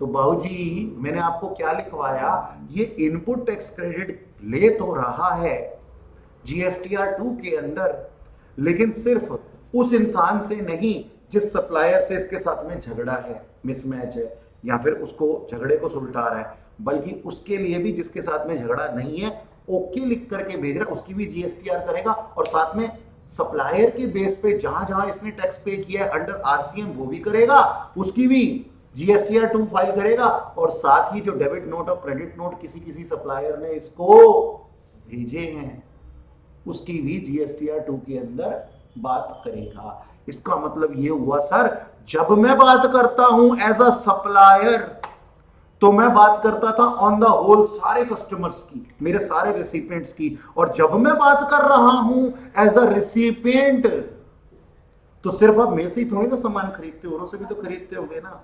किसी के साथ में तुम्हारा कोई बात होगी, किसी के साथ में कोई बात होगी, किसी के साथ आरसीएम चल रहा होगा, किसी के साथ में डेबिट नोट क्रेडिट नोट में खेल रहे होगे, किसी के साथ इंपोर्ट और सर्विस चल रही होगी या गुड्स चल रही होगी, या फिर किसी के साथ में जनरल फॉरवर्ड चार्ज के अंदर ही काम चल रहा होगा। तो सबका ही तो करना पड़ेगा ना तुम्हारे को भी। कुछ गलत कहा क्या? अब बात समझ में आई। अब कहता है ये सारी चीजें, हाँ इसका जीएसटीआर 2 सबका हमें फाइल करना है जो तुम्हारी कॉपी में लिखा है। बाबूजी कब से कब तक? 11 से 15 के बीच में तुम्हारे को जो बोलने का मौका दिया गया है एज अ रेसिपिएंट, वो कहां से कहां तक दिया गया है? 11 से 15। देखो वहां लिखा है ना बाय 15, यहां लिखा नहीं, देखो बाय 15। और ये इसकी विंडो कब बंद हो गई थी? देखो ये 11, और यहां पे अभी मैंने तुम्हें लिखवाया भी 11 to 15, ये देखो नीचे by 11 to 15 of next month. ठीक है जी, ओके। 11 से 15, कोई शक, कोई मतभेद, कोई ईर्ष्या, कोई द्वेष, कोई लालच, लोभ नहीं सर, ये कहां चले गए? अब मजा आया। जब ज्ञान वृद्धि होती है तो मजा आता है, और ज्ञान वृद्धि बनी रहे इसके लिए जरूरी है हम लिखते भी रहे, लिखेंगे बढ़िया लगेगा। और देखो ये थ्योरी चैप्टर देखने में थ्योरी है, लेकिन एमसीक्यू या फिर अगर मैं एक केस स्टडी बना करके दे दूं ना अभी, तो हालत खराब कर सकता हूं। और ये तो यकीन मानो मैंने अभी तक सिर्फ 2 ही फॉर्म पढ़ाए हैं इतनी देर में, जीएसटीआर 1 और 2। अभी तो इस पूरी पिक्चर से बाहर में गया ही नहीं हूं। क्यों जी? ठीक है सर, कोई बात नहीं, आगे लिखो जी। Communicated to supplier in GSTR 1A, GSTR 1A 4th point है ना सर। फर्स्ट के अंदर भी वो चल रहा था, ये सेकंड जब आप ये क्या नाम है इसका जीएसटीआर 2 पढ़ा रहे हो, इसके अंदर भी ये सारी चीजें बता रहे हो। हाँ भाई रेलेवेंस है ना। कोई तुमसे पूछ ले जी जीएसटीआर 1 के बारे में और जीएसटीआर 2 के बारे में अलग अलग, तो तुम्हें सब कुछ बताना है। अच्छा चलो, तो क्या लिखो जी? इसको लिखो communicated to supplier in GSTR 1A। ठीक है, लिखा। GSTR 2 as filed, GSTR 2 as filed by recipient shall be communicated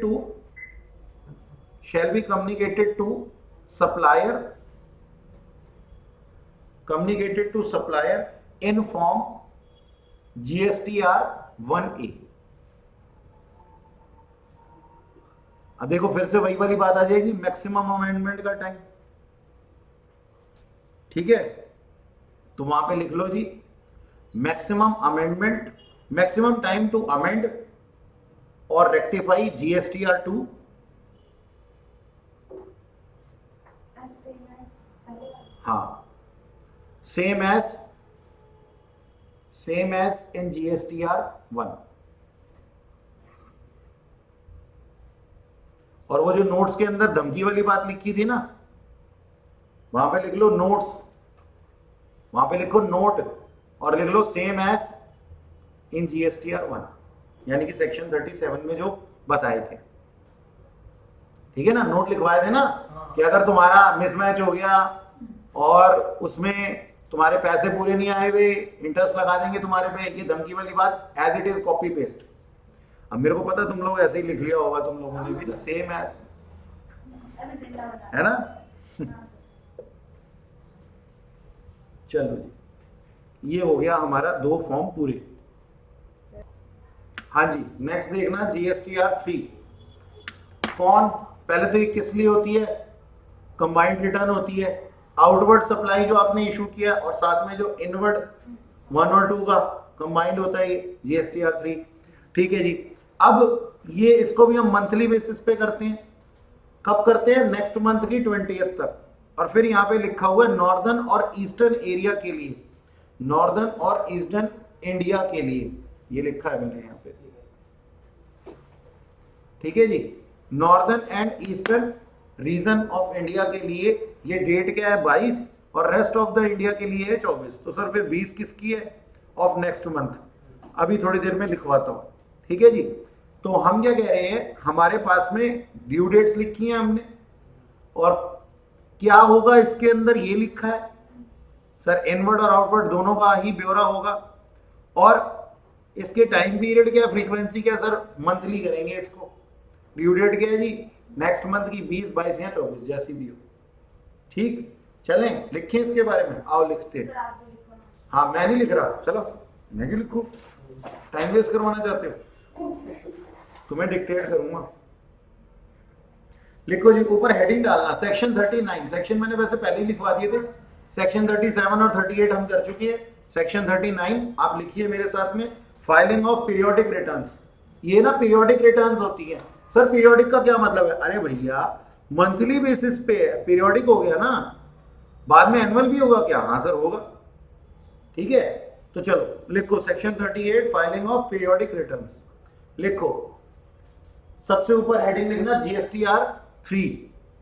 ठीक है, एवरी रजिस्टर्ड पर्सन, वही सब कुछ लिख दो, every registered person other than, वही जो तुमने पहले लिखा था, every registered person other than non resident composite dealer, input service distributor,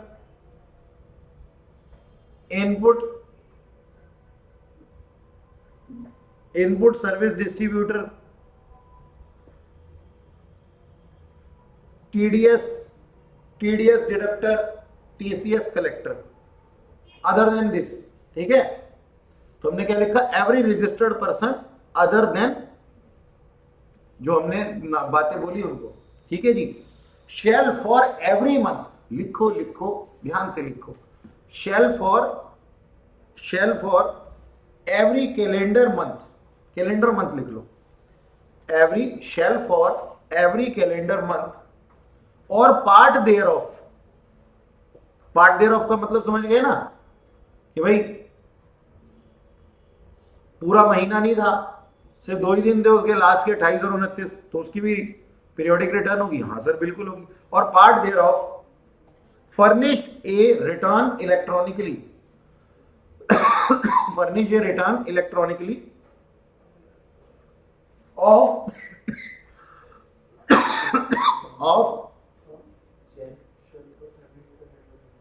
inward and outward supply of goods and services both, of inward and outward supply of goods और services both, comma input tax credit availed, input tax credit availed, comma tax payable, comma tax paid, and other such particulars, and other such particulars in such a form, in such a form and manner, and manner, and within such time, and within such time as may be prescribed। हाँ जी, ये मैंने क्या लिखवा दिया? कहता है सुनो सुनो सुनो। कहता हाँ बोलो। मेरा नाम है सेक्शन 38। अच्छा, तो तुम क्या चाहते हो?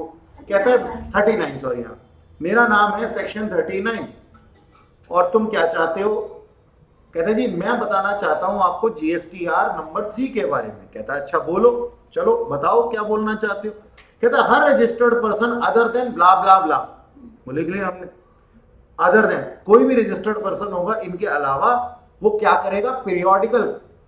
पीरियोडिकल रिटर्न फाइल करेगा कैलेंडर मंथ्स की। ठीक है जी? अच्छा ठीक है, किस काम के लिए करेगा? अब वो चीजें मैंने तुम्हारे को लिख, कैलेंडर मंथ के हिसाब से क्यों कर रहा है? वैसे नहीं करेगा 1 अप्रैल से 1 मार्च तक, ये तो कैलेंडर मंथ 1 जनवरी से दिसंबर तक होता है। मंथ है ना, हमारे कैलेंडर में ही होते हैं, वो फाइनेंशियल ईयर होता है झंडू। मैं पूछ रहा हूँ, यहाँ मंथली बात कर रहा हूँ ना। हे भगवान, कैसे बच्चे हैं। वो ईयर होता है जो चलता है, और ईयर पे तो फिर एनुअल मोड पे आ गया ना, यहाँ तो पीरियोडिक चल रहा है लल्लू।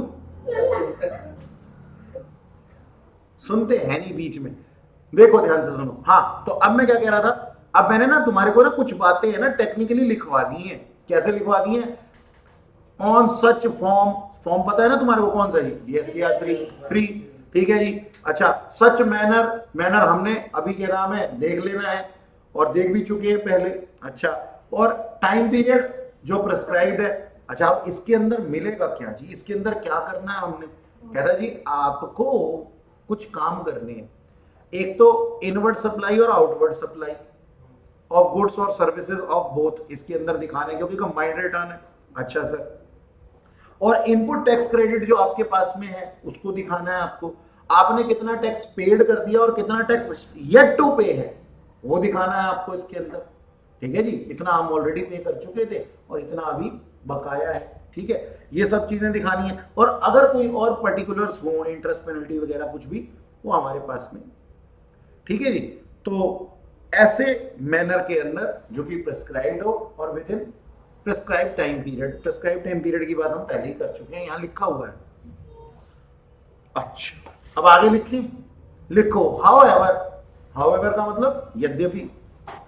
हाउएवर द गवर्नमेंट में नोटिफाई, द गवर्नमेंट में notify certain class of registered person, certain class of registered person who shall furnish a return for every quarter, for every quarter or part thereof, furnished return for every quarter or part thereof, within bracket लिखना जी, specified person, within bracket specified persons under quarterly return monthly payment scheme, under quarterly return monthly payment scheme, QRMP, QRMP। Sorry, ये क्या लिखवा दिया? Quarterly return monthly payment scheme. Sir ये क्या लिखवा दिया आपने? आपने तो पूरी की पूरी कायनात को ही बदल दिया। अभी तो आप कह रहे हो मंथली बेसिस पे चलेगा, अब आपने क्वार्टरली कर दिया इसको। हाँ ध्यान से सुनो, पहले मंथली वाली केस तो समझ में आ गया ना, जीएसटीआर 3 के अंदर क्या क्या आएगा वो हमने बात कर ली। अब हम ये कह रहे हैं, सुनो जी, हाउ एवर, यद्यपि, यानी कि कहते हैं एक्सेप्शनली हो गया ना ये, कहता है एक्सेप्शनली क्या कर सकते हैं, कहता है एक्सेप्शनली गवर्नमेंट अगर चाहे ना तो ऐसी स्पेसिफाइड क्लास को नोटिफाई कर सकती है जिसको एक एक महीने में करने की जरूरत ना हो रिटर्न फाइल, जो कि 3-3 महीने में कर सकती है। अच्छा सर ऐसा भी है? हाँ हो सकता है और होता भी है। यानी कि हम ना तुम्हारे को कौन कौन है वो भी थोड़ी देर में देख लेंगे। अभी इसको जीएसटीआर 3 को मैंने खत्म नहीं किया, तो जब तक जीएसटीआर 3 को खत्म नहीं करूंगा तब तक क्यूआरएमपी पे नहीं जा सकता मैं, तो पहले इसको खत्म करना पड़ेगा। अब सुनो मेरी बात, ये अच्छा है कि तुम्हारे अंदर जानने की जिज्ञासा है कि कौन कौन है ऐसे स्पेसिफाइड पर्सन। अभी बताऊंगा 5 करोड़ से नीचे वाले। सुनो, बता दिया, नहीं ऐसा पूरा नहीं बताया मैंने। अच्छा सुनो, तो ना क्या है, गवर्नमेंट नोटिफाई कर सकती है। क्या नोटिफाई कर सकती है? कहता आप ना क्वार्टरली रिटर्न फाइल करना। अच्छा अभी क्या हो रहा है, मंथली रिटर्न हो रहा है, ठीक है, ऑप्शनल है ये, गवर्नमेंट नोटिफाई करेगी। किसको नोटिफाई करेगी वो हम अभी थोड़ी देर में देखेंगे, लेकिन ना क्वार्टरली रिटर्न जाएगी, पेमेंट तो मंथली होगी, क्यूआरएमपी। यानी कि पता क्या है इसके अंदर, गवर्नमेंट है बहुत ही सयानी, कहता देखो तुम मुझे जो पैसा देते हो उस रेवेन्यू को मैं कहीं लगाता हूं। हाँ एक बात बताओ, तुम्हारी मम्मी ने तुम्हारे को एक काम सौंपा है, मम्मी की विश इस चीज में है कि वो काम पूरा हो जाए, या फिर इस चीज में है कि काम पूरा होकर के मुझे इंफॉर्मेशन भी मिल जाए, इंफॉर्मेशन मिल जाए, झंडू काम पूरा हो जाए बस। ये अपने घर के हिसाब से बता रही है, कहते मेरी मम्मी तो भैया बहुत बताया नहीं तूने मेरे को अभी। अच्छा चलो जो भी है, चलो कायदा तो यही कहता कि काम पूरा करो और बता भी दो, बॉस हो गया ये काम तुम्हारा।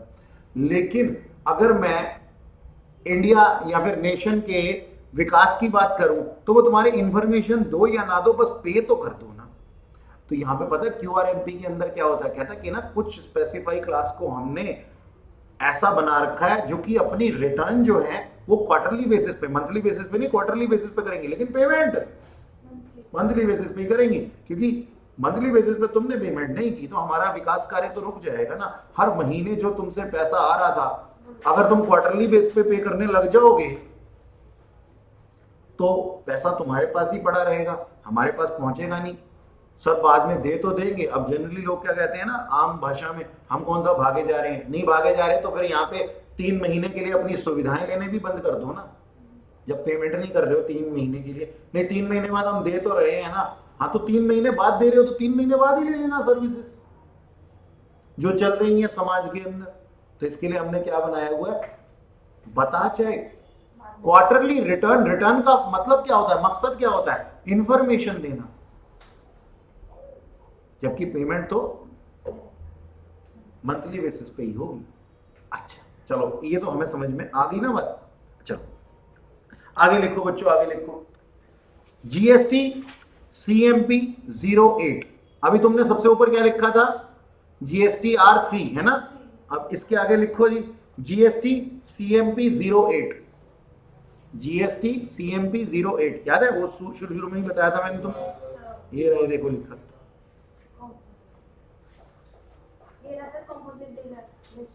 हाँ ये रहा। अच्छा चलो छोड़ो इसको, छोड़ो, जो हम लिख रहे हैं वो लिखेंगे, ठीक है। जीएसटी सीएमपी 08 एक कंपोजिट डीलर शेल, लिखो लिखो कृपया लिखो, और तुम्हारा लिखो दिवस है, लिखो, एक composite dealer shall for each financial year और part thereof, a composite dealer shall for each financial year or part thereof furnish a return electronically of the turnover in state or union territory, of the turnover in state और union territory, inward supplies of services और goods और both, inward supplies of goods और services और both, tax payable और paid, tax payable और paid,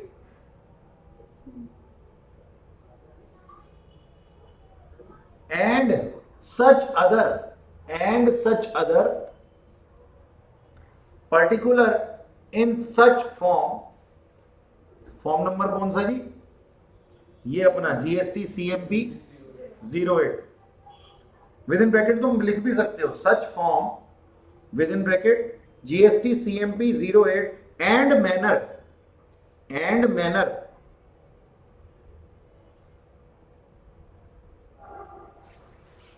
and within such time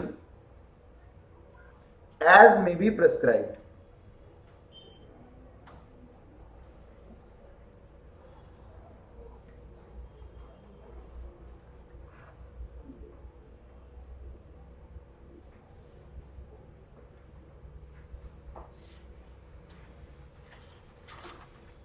ठीक है जी, अब समझ में आई बात।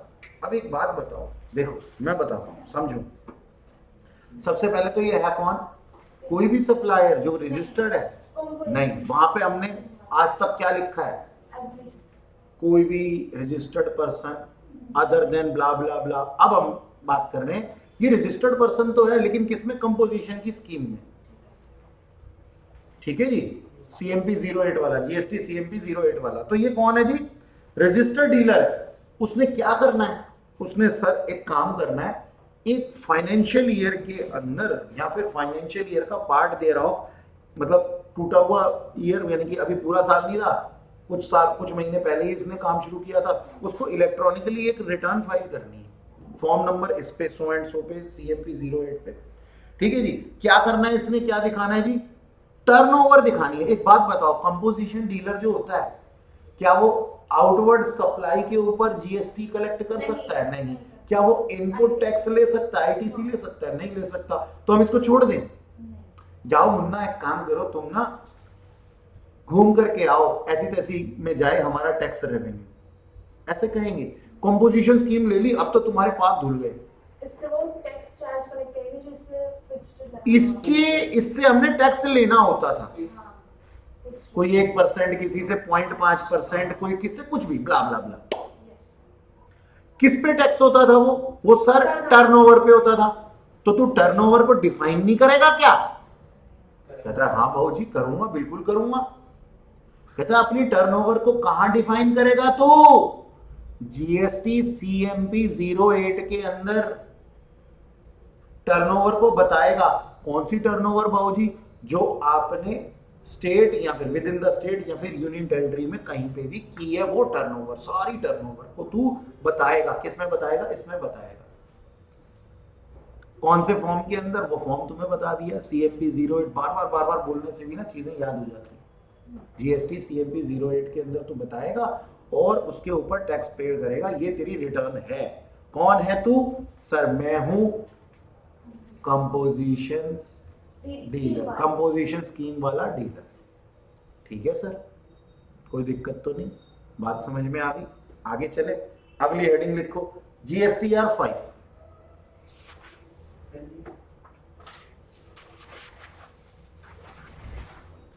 हाँ जी, जीएसटीआर 5 किसके लिए भाई? NRTP, non resident taxable person. तो लिखो जरा, लिखो। हालांकि आज दुखी तो बहुत हो गए तुम कि मैं नहीं लिख रहा और तुम लिख रहे हो। इंसान ना दूसरों के अपने दुखों से दुखी नहीं होता जितना दूसरों के सुख से होता है। मैं तो बहुत दुखी है ना? तुम्हें भी अच्छा लगता कि अगर मैं भी लिख रहा होता। मैं नहीं लिखती, आज मेरे हाथ नहीं चलेंगे।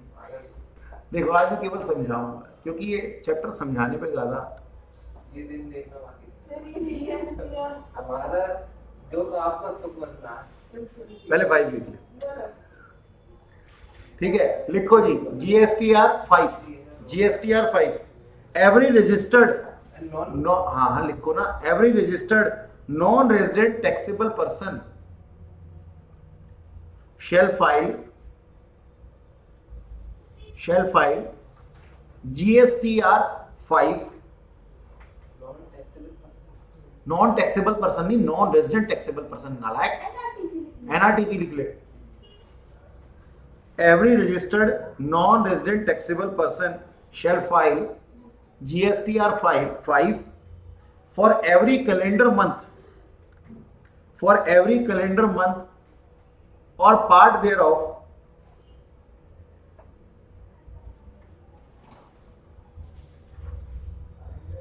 at the rate specified details,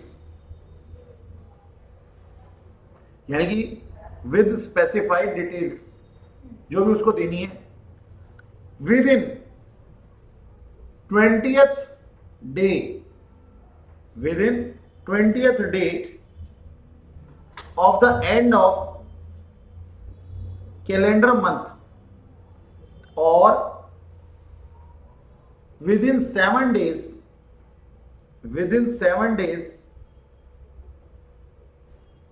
after the expiry of registration, whichever is earlier.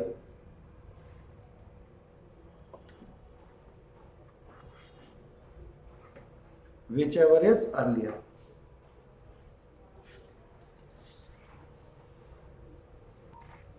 हाँ जी, ये कंपोजिट, अब इसको क्या नाम है, हमने जो टेबल बना रहे थे कंपोजिट डीलर वाला, जो मैंने आपको लिखवा दिया है वो यहाँ पे लिख लिया हमने। कंपोजिट डीलर CMPA 08 में पीरियोडिक रिटर्न देता है quarterly by the end of next quarter, 18 से पहले इसको ये फाइल करनी होती है। और NRTP के लिए GSTR 5 और पीरियोडिक रिटर्न, ये NRTP वाला मुझे भी समझाना है आप लोगों को और अच्छे से एग्जाम्पल के साथ, क्योंकि यहाँ पे दो चीजों का मिश्रण है, दो चीजों की जिक्र की गई है। क्या बोला गया है, NRTP GSTR 5 फाइल करेगा और ये अपनी पीरियोडिक रिटर्न देगा जिसका की फ्रीक्वेंसी होगी मंथली बेसिस पे, और इसको अपनी रिटर्न फाइल करनी है, next month of 20th calendar month, मतलब मान लो कि अप्रैल की हुई तो क्या होगा, नेक्स्ट मंथ की जुलाई। अब ये तो काम चलता जाएगा अगर इसकी आरसी का एक्सपायरेशन ना हो जाए। सर आरसी का एक्सपायरेशन, ये क्या मतलब हुआ? अभी आज तक ऊपर जो हमने केसेस पढ़े उसमें तो आरसी का एक्सपायरेशन की कोई बात ही नहीं थी, तो इसके साथ में ऐसा क्यों? आपने बताया था ना एनआरटीपी एक स्पेसिफिक पीरियड टाइम पीरियड हाँ, है, इसलिए NRTP जो होता है ना, नॉन रेजिडेंट टैक्सेबल पर्सन है, नॉन रेजिडेंट है, ये इसका मन नहीं है यहाँ पे आगे बिजनेस करने का, बस ये फॉर द टाइम बीइंग आया। जैसे कि मान लो इसने कहा जी ऑटो एक्सप्रो लगा है, आओ मैं अपनी गाड़ी दिखाने के लिए वहां ले चलता हूँ, फिर 15 दिन बाद उड़ करके यहाँ से चला गया, अपने देश में वापस चला गया। यहाँ का नॉन रेजिडेंट नहीं है, लेकिन यहाँ का टैक्सेबल पर्सन है, ये फॉर द टाइम बीइंग आ रहा है। तो यहाँ पे बिना रजिस्ट्रेशन के धंधा पानी कर लेगा क्या? नहीं करेगा, तो इसको रजिस्ट्रेशन लेना करवाना पड़ता है। चैप्टर रजिस्ट्रेशन के अंदर हमने पढ़ा था, इसको पहले थोड़ा मिल भी जाता है। हाँ, तो इसको, हाँ बिल्कुल सही, इसको पहले मिल भी जाता है। तो ये NRTP जो है ना भाई साहब, इसको क्या करना है, अपनी मंथली रिटर्न फाइल करनी है 20, लेकिन जब तक इसका बिजनेस, मान लो इसने 11 महीने के लिए लिया हुआ है, अब 11वें महीने के बाद में इसकी आरसी यानी कि रजिस्ट्रेशन सर्टिफिकेट की एक्सपायरी आ गई। अब क्या ये जो लास्ट मंथ है इसकी रिटर्न नहीं फाइल करेगा? बिल्कुल करेगा। तो उस सीन के लिए लिखा हुआ है क्या, by 20th of next month और within 7 days after the expiry of RC whichever is earlier, जो भी पहले हो जाए। आओ इस चीज को जरा समझते हैं एक एग्जांपल के माध्यम से। मान लो हमारे पास में जून की रिटर्न है, ये रहा हमारा जून का अपना गर्मियों का मस्त महीना, जिसमें कि आते हैं हमारे पास में आम। खाए हैं कभी तुमने? है ना? चलो इधर से इधर तक जाते हैं, इतना लंबा जाने की क्या जरूरत है। ये जून तक का मैंने बना दिया, ठीक है जी। अरे भैया तुम जाओ यहाँ से। ठीक है, जून का महीना, ये रिटर्न कब फाइल करेगा जी? सर 20 जुलाई। बोलते क्यों नहीं हो नालायक हो? जुलाई को 20 जुलाई। 20 जुलाई, बिल्कुल ठीक है जी। तो ये 20 जुलाई तक इसने क्या किया, मैं नहीं कर रहा ये ड्रामे बार बार। 20 जुलाई रिटर्न फाइल। यहां तक ये रिटर्न फाइल करेगा ऑर्डिनरी केस के अंदर। अगर मान लो इसकी 13 जुलाई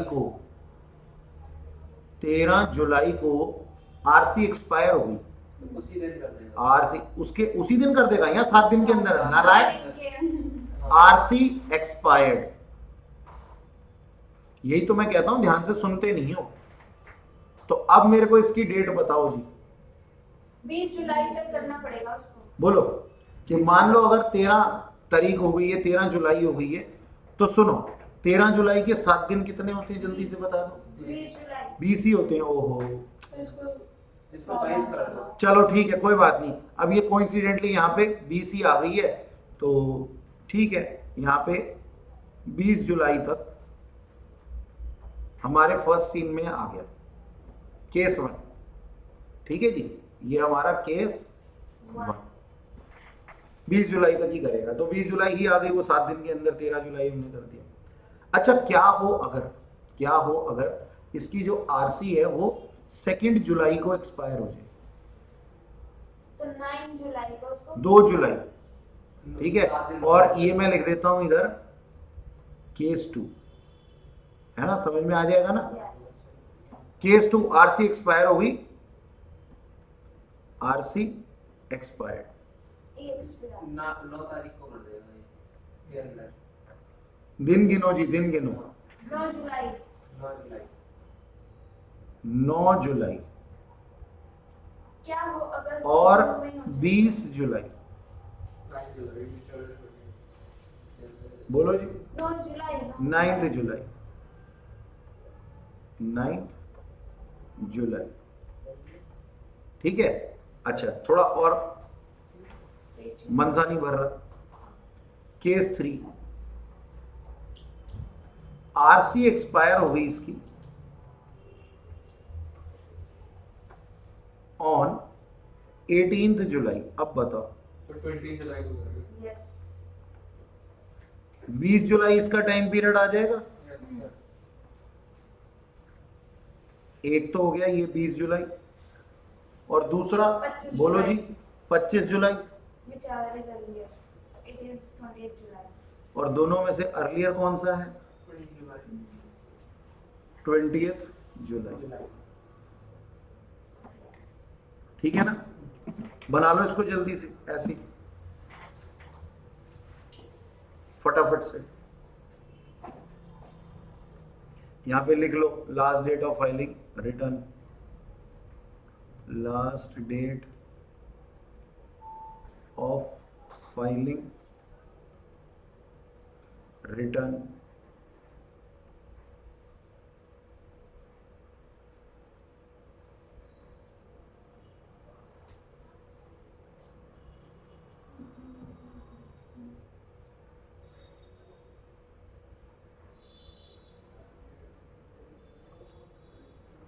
यहाँ पे भी लिख देता हूँ last date of filing return. वो ऊपर जो लिखा था वो लिख लिया था ना, last date of filing return.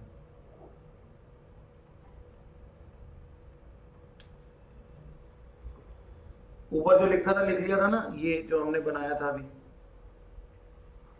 ये जिस बच्चे ने अभी तक ना लिखा हो वो इसको वीडियो में पॉज करके भी लिख सकता है, ठीक। और ये अपना केस 1, 2 और 3।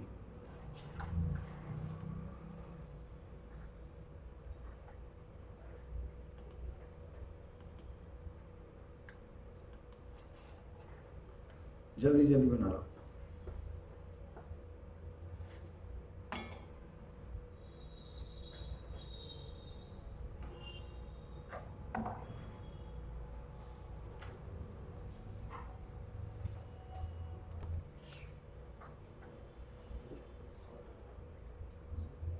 जल्दी जल्दी लिखो।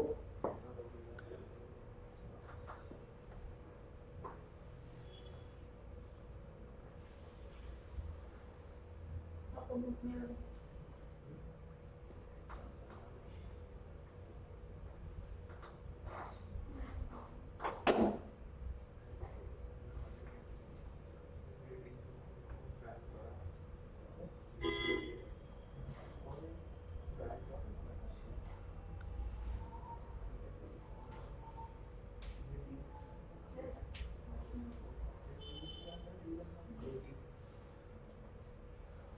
ठीक है जी, लिख लिया ये। चलो आज के लिए इतना ही, इसको यहीं रोकते हैं, नेक्स्ट क्लास में आगे कंटिन्यू करेंगे और नेक्स्ट क्लास में चैप्टर खत्म हो गया। अच्छा,